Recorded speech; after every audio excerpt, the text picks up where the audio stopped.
John Cena's time is up. There was a time when I couldn't fathom WWE without Cena. For years, the man was a part of the fabric of the company. No, forget that. He was the fabric. A strong, nearly invincible fabric that always kicked out at 2. The company revolved around him for so long. He and WWE were literally synonymous. They were like Siamese twins, joined at the hip. When I think of the PG era of WWE, John Cena is the first thing that comes to mind. I would argue he was the one that ushered in this hated era, which followed the Ruthless Aggression era. WWE's PG era is hated so much by wrestling's hardcore fanbase. Some of these guys would forgive Vince for the Montreal Screw job before they even thought of reconciling with the existence of the PG era. Ever since Cena left for Hollywood, there has been a huge void in WWE's top echelon. Before I continue, just to clarify, Cena hasn't officially retired from WWE or wrestling. Basically, he was like, I've been giving 200% to this company for more than a decade. I literally made it my life, and it's time I made that Dwayne Johnson money. Even though I criticized him back in 2012 for chasing the Hollywood bag. So, I'm gonna do the exact same thing. Super Cena himself was even asked in an interview not too long ago if he thought any superstar on the current roster could fill his really big shoes. Initially he was like, nah, because none of them possessed the infamous golden shovel. These weren't his exact words, but in an interview he did later on, he name-dropped superstars like Drew McIntyre, Sasha Banks, and the tribal chief himself, Roman Reigns, as talents who could carry the company on their backs. The last name is the real reason I made this video. At the end of SummerSlam last year, WWE struck gold with the absolute shock return of the most polarizing figure since Cena. WWE finally had the one guy, the guy who was going to pull the torch out of Cena's hand and carry it into the future. They didn't have to look far because he speared his way into their hands. Our tribal chief, Roman Reigns, the head of the table. Now that he's established himself as WWE's most dominant force, you're all familiar with the procedure by now. He doesn't ask much from you and me, except for one thing. He only asks that we simply acknowledge him. I feel like at this point, 8 or 9 months in, the tribal chief character is the best thing in all of wrestling currently. This cannot be disputed.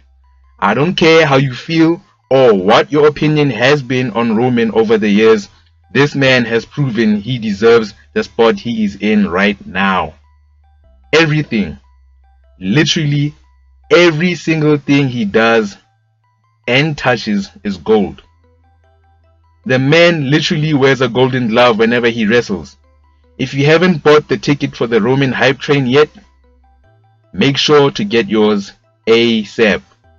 I don't understand why you haven't boarded this hype train yet, because it is passing you by. There is no reason why Roman, in his current run, shouldn't be lauded as much as he is. At long last, I feel like Cena can finally retire.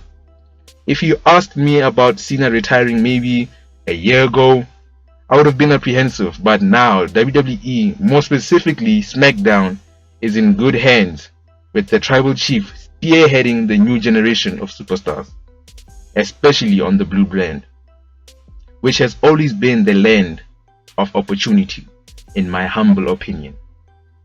I'm feeling a little nostalgic, so hop into my imaginary DeLorean and let me take you all the way back to 2017 when Roman and Cena had that little feud of theirs, which absolutely no one asked for.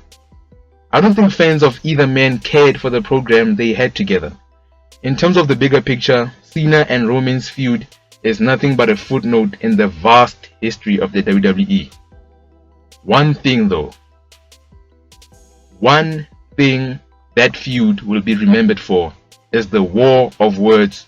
No, actually, the brutal execution and burial of bulletproof reigns carried out by John Cena.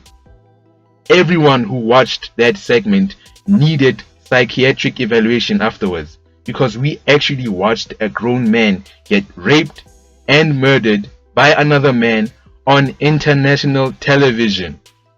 It was the most gruesome thing I've seen. I'm sure Roman still has PTSD from that promo. The man forgot his lines, choked, and looked like a stupid idiot. Shout out to Y2J. Cena, on the other hand, was relentless and reminded Roman why he was still the face of the company at the time. If you haven't seen the promo, I'm talking about maybe you've seen a snippet of it, or maybe you've only heard about it. Please look it up here on YouTube. It's available on WWE's channel, and they even uploaded the full uncensored version, so check it out. Anyway, I have a sneaky feeling that promo put things into perspective for Roman, because at that time the company was giving him the keys to the kingdom, but he was not ready to rule.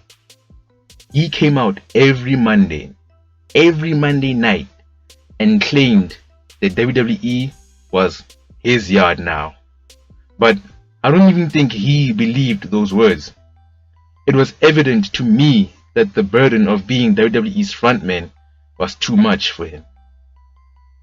In complete contrast, as we come back to the future, Roman has realized and accepted his role and position in the WWE.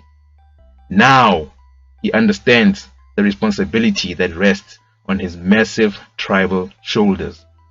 Now he welcomes the burden of being the face of the world's largest wrestling promotion.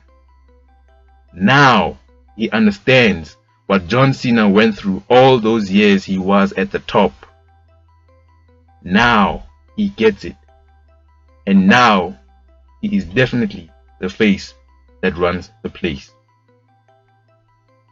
This is Ring Banter. I'm Ket, the African Mark, and I'm back with another banger for all of you. Thanks to everyone who has subscribed, and if you've reached this part of the video without subscribing, I hope you break a mirror and get 7 years of bad luck. Like this video while you're still here, and expect a lot more content from me this year.